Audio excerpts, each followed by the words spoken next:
जुगनू full गुलाब नी अड़िए, जुगनू full गुलाब नी अड़िए, तक मेरा पंजाब नी अड़िए। हर पासे हरियाली एदी, हर पासे हरियाली एदी, थां थां महताब नी अड़िए।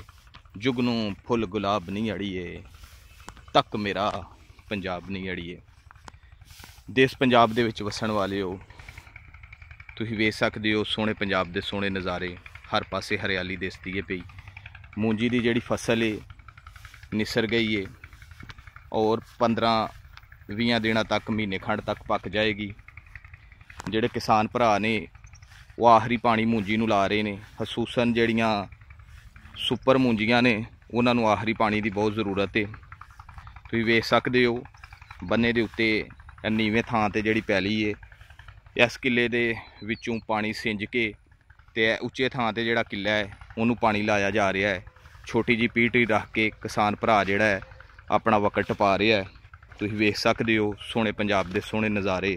ते फिर आखिर ते मैं इहो शेर पढ़ांगा कि जुगनू फुल गुलाब नहीं अड़िए, तक मेरा पंजाब नहीं अड़िए। जुगनू फुल गुलाब नहीं अड़िए, तक मेरा पंजाब नहीं अड़िए। हर पासे हरियाली दिसे, थां थां महताब नहीं अड़िए। जुगनू फुल गुलाब नहीं अड़िए।